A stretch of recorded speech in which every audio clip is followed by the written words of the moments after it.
자, 오늘부터 이제 깜깜이인데요. 그러면 이제 앞으로의 뒤집힐 판세가 있을까요? 이재명 대표가 어제 무슨 얘기를 했냐면 대충 전국에서 49개 정도가 박빙 선거구로 보인다. 더 많은 투표에 누가 얼마나 참여하느냐, 결과에 따라선 몇십 표, 몇백 표, 몇천 표, 천 몇백 표 차이로 결판이 날 수 있다. 이제 이런 얘기를 했고요. 한동훈 위원장은 전국 55곳이 박빙이다. 좀 다릅니다. 수도권이 26곳, 여기가 무너지면 개헌선이 무너진다. 이제 이런 주장을 했습니다. 양당 대표가 공이 조금 보는 포인트가 다른데 이 대표는 49개를 박빙 선거구로 보고 있고 한동훈 위원장은 55곳을 박빙으로 보고 있는 겁니다. 그러니까 서로 다른데 어떻게 보세요? 전국 판세. 양쪽에 이제 연구소가 있잖아요. 네. 여의도 연구소도 있고 민주연구원이 있을 건데 네. 이 연구소에서 거의 매일 네. 그 아마 여론조사를 분석을 할 겁니다. 그래서 매일. 양측을 맞춰보면 거의 네. 비슷할 건데 대략 50여 군데 정도가 그 박빙 선거라고 보여지고 네. 그 중에 이제 그 박빙 선거가 많은 데가 결국은 수도권일 거예요. 그렇죠. 예. 그 다음에 PK. PK. 그러니까 부산 경남이 박빙이 상당히 많이 늘어난 것 같아요.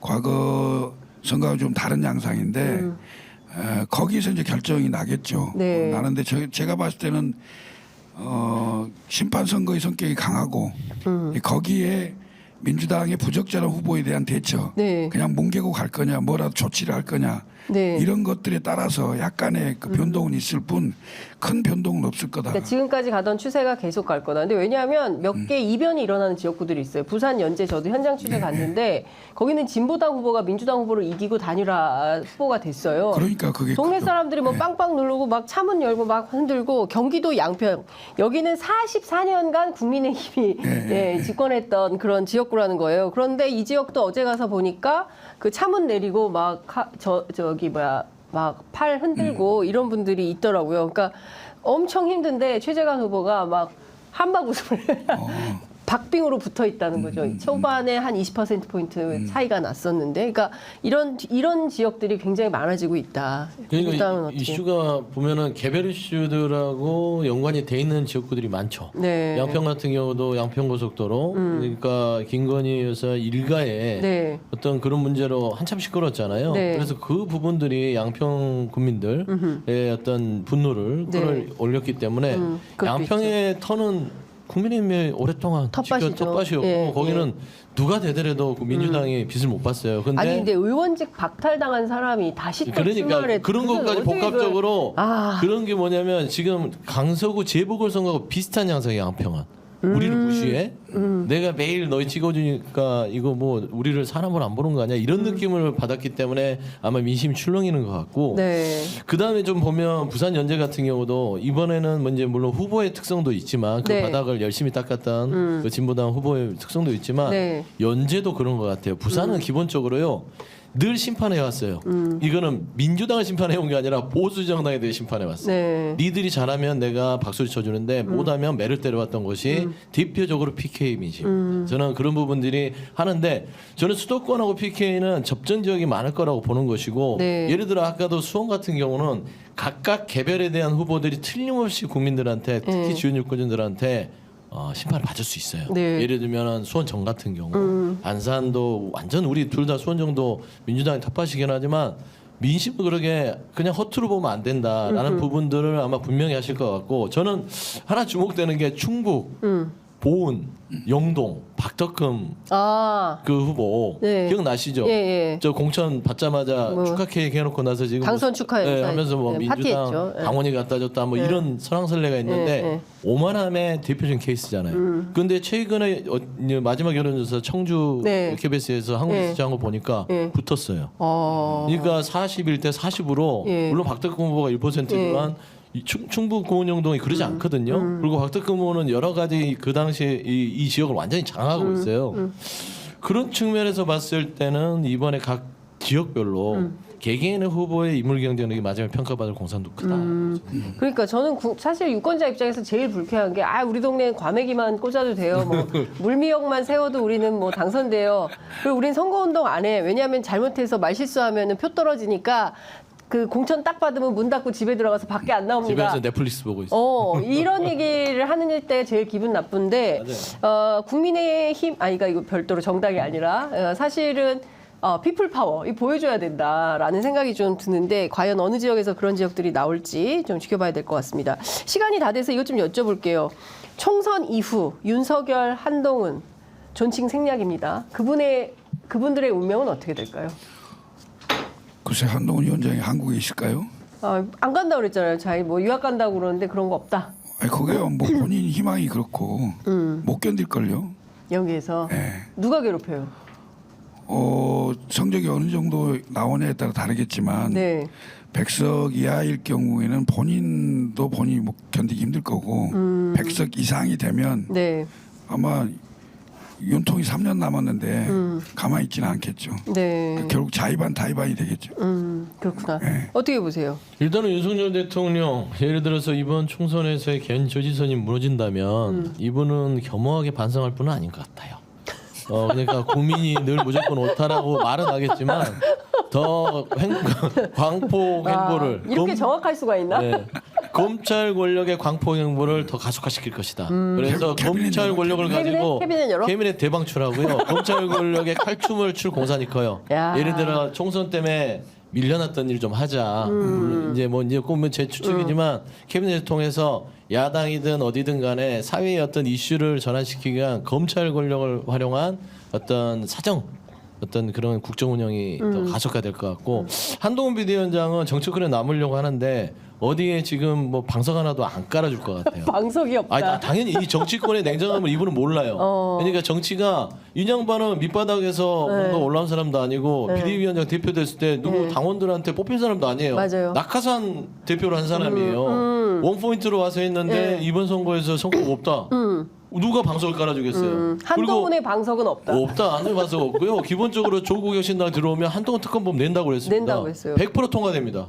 거기다 의석수가 재현 조지 안 된다? 한동훈 비대위원장 아니 한동훈 뭐라 해야 돼요? 전 장관은 수사받아야 돼요. 그러면 사법 리스크가 이월이 가는 거꾸로 거죠. 된다. 근데 이제 이거를 윤석열 대통령이 과연 재밌다. 한동훈 비대위원장을 보호를 해주냐 안 아니면 보여준다. 야당을 더 치면서 이제 하든지 아니면 한동훈 비대위원장을 내주느냐 이런 부분들에 있어서는 좀 관전 포인트가 너무 재밌다. 한동훈 위원장을 안 지켜준다.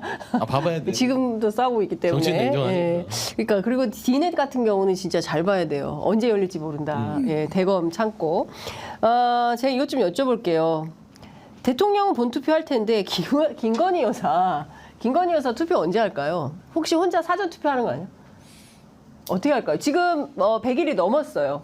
100일이 넘었고 안 나타나고 있고 심지어 그 해외 유수 언론들이 김건희 여사가 자신의 문제 때문에 선거 앞두고 종족을 감췄다 이런 보도를 외신들이 하고 있습니다. 총선 이기라고 100일 기도하시나 보죠 뭐. 제발 이겨라. 아니 투표는 해야 될 거예요. 아니 뭐 영부인인데. 개헌 요지선 절대 뚫리지 말라고 100일 기도하는지 모르겠지만 대통령 부인이 투표를 안 하는 사태가 벌어질까요? 하겠죠. 근데 이제 그 비공개로 하겠지 비공개로. 네, 비공개로 할 것 비공개로 같아요. 네, 비공개 가능합니다. 가능하잖아요. 물론 이제 기자들이 뻗치기를 할지 어쩔지 모르겠지만 어디서 비공개로 해요? 뭐 어디든 가서 비공개로 하겠죠. 그런 적이 있었어요? 대통령 부인이 비공개로 투표를 한 적이? 그런 적은 대통령 없었는데 부부가 같이 하잖아. 같이 하죠. 네. 이번엔 같이 안 할 고사가 큽니다. 같이 안 하겠죠. 같이 하네요. 예. 야. 아니 기도로 의사냐 그지 천공한테 가서 하나? 아니 그런 얘기하면 여기 자기서 편의점 문 닫아야 돼. 문 닫아야 돼. 네. 그러진 않을 것 같고요. 아니, 어제 천공 등장했던데. 용산 주변에 뭐 다 사무실 있다며. 거기 용산 주변에 교회도 있고 뭐 절도 있고 뭐 교회 사무실도 있고 하지만 제 생각에는 그냥 뭐 정화수 떠놓고 집에서 사실 수도 있고. 아니 안 보이는데 뭐 보이는 사람들한테는 거기 간다 뭐 이런 얘기들이 많다. 저는 늘 궁금한 게 김건희 여사가 왜 네덜란드 이후에 사라졌냐. 명품백 뒤에 사라졌거든요. 그래서 명품백의 이 타격이 엄청난 정신적 충격을 준 게 아닌가. 아니 근데 그것뿐이겠냐고요. 문제는 그렇죠. 영상 그것만 남겼는데 그 외의 것까지 다 나올 가능성이 커지니까. 그 뒤에 신라면세점 가방 든 사람도 있었고 그 앞전에는 어땠는지 사실은 다 따져봐야 되는 거죠. 따져보면 거의 난리가 나는 거고 지금 저는 조국 대표의 느그들 쫄았제가 그 대상들이 불특정이라서 다들 내가 쫄아야 되나 이렇게 생각하고 있는 것 같아. 그런 느낌이 들어요. 아, 다 같이 쫄았다 지금. 누구 난가? 느그들 쫄았지 호남 버전 어떻게 돼요? 느그들 쫄았지 호남 버전. 비슷하지. 쫄았냐? 어? 여기 어디야? 저도 호남이에요. 호남? 아니 그러니까 어디예요? 호남. 광주예요. 광주. 예. 나는 고흥이지 고흥. 고흥. 네. 자, 광주 버전. 니기들 쫄았냐? 니기들 쫄았냐? 여기는? 비슷해요. 네, 아니 그래도 고흥 버전 한번 듣고 싶어. 고흥 버전. 누구 쫄았냐? 아, 그 정말 공전의 히트를 친 저희가 110만이 넘은 것 같아요. 예, 굉장히 많은 시민들께서 보시고 재밌게 하신 것 같습니다. 그래서 전국 8도 버전 저희가 이제 만들어 보려고 했는데 잘 안 됐어요. 그 끝으로 이것 좀 여쭤볼게요. 내일 사전 투표 이제 시작되는데 투표율 어느 정도 예측하시는지 하고 강원도 원주에 이런 현수막이 걸렸다는 중앙일보 보도가 있습니다. 원주시 명륜동에는 예은 엄마 투표할 테니까 제발 밥 좀 줘라. 그다음에 맹시가 투표하면 살 빠진다 투표해라. 지금 보시는 것처럼. 네, 인서바 원주가 투표율 꼴찌란다 투표 좀 해라. 이게요 원주 시민들이 자발적으로 내건 현수막이라고 합니다. 원주가요 2022년 지방선거에서 51.8%로 강원도 18개 시군 가운데 최하위를 기록했던 것 때문에 시민들이 선관위가 붙인 거 아닙니다. 예, 시민들이 자발적으로 저런 현수막을 붙여놓고 활동을 하고 있다. 어떻게 보십니까? 자, 제가 보니까 민주당 지지자들이 붙였네. 민주당 아니 7번 이원욱도 있는 거 아니에요? 저건 홍보물. 홍보물. 홍보물에 얼굴 없는 홍보물. 얼굴 없는 홍보물. 얼굴에 자신이 없으신가? 왜 그러지? 이원욱 의원님 잘생겼는데. 그래, 잘생겼는데. 예. 아니니까 그 컨셉? 특이해 보여야 되잖아. 야, 특이해 보이려고. 그런 거고. 예. 그 이제 사전 투표 홍보는 일반 국민 누구나 다 할 수 있잖아요. 네. 그런데 일반 국민이 실제로 현수막까지 붙여가면서 하기 쉽지가 않거든. 네. 그럼 결국은 배우가 있는 거지. 배우가 있다. 민주당이다. 민주당 깨어있는 지지자들 민주당 시민의 지지자들이. 그런 저런 거 정치 잘해. 활동을 그렇게 저런 거 표현하십니까? 잘해. 민주당 지지자들이 저런 거 잘해. 저런 거 잘해. 예. 그러니까 예전에 2016년인가에 제가 그때 선거 캠페인 할 때 보면 그때는 민주당 지지자들이 청주에 계속 저런 플랜카드를 붙여서 되게 화제가 됐었어요. 선거 잘해요. 저런 거 민주당이 잘해. 선거는 잘해요. 예. 근데 제가 봐서는 사전 투표가 상당히 지난 22대보다는 1~2%는 높아질 것 같아요. 사전 투표가 29% 보는 건데 네. 보면 지금 지난 10월 재보궐에서는 22% 정도 예. 사전 투표 나왔고 예. 21대는 26.7%인가 예. 아마 그 정도 나왔을 거예요 사전 투표가. 그러니까 22%의 직전에 공휴일이 아님에도 불구하고 네. 강서구 재보궐 선거가 22% 정도 나왔으면 예. 상당히 높게 나왔다고 그때 평가가 됐거든요. 그렇게 봤을 때는 이번에 정권 심판에 대한 열정, 그다음에 화남, 분노 등등등을 받으셨을 때는 21대보다는 한 3% 이상 정도의 네. 사전 투표율을 기록하지 않을까. 그래서 한 29에서 30 사이 기대하고 있습니다. 네. 이게 사전 투표가 이제 8일 선거 운동하고 하잖아요. 네네네. 그러니까 이게 사실상 13일의 선거 운동을 보장을 안 해주는 네. 어찌 보면 초반에 지지율이 높은 후보가 훨씬 유리한 거거든요. 제가 봤을 때는 사전 투표가 거의 한 30% 네. 전체 투표의 절반 정도는 사전 투표할 거다. 네. 이렇게 보여져요. 저도 사전 투표하려고 합니다. 언제 하실 거예요? 오늘 내일 해야죠. 내일 해야죠. 내일하고 모레야. 토요일 날 해야죠. 토요일 날. 예. 저도 사전 투표. 사전 투표. 금요일은 사전 투표 시간이 없을 거예요. 예, 일하려면 사전 투표해야 됩니다. 재외국민 투표율이 압도적이에요. 62.8%로 역대 최고치를 찍었습니다.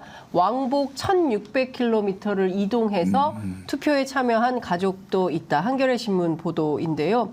저희도 재외국민 투표하신 뭐 미국, 그다음에 뭐 베트남에 계신 분들 이제 인터뷰했고 사실은 그 아프리카 계신 분들 저희 섭외해서 인터뷰를 하려고 했는데 거기 너무 새벽이야. 그래서 아침이라 저희가 이 매치가 안 돼가지고 인터뷰 모시지 못해서 많이 아쉬웠는데요.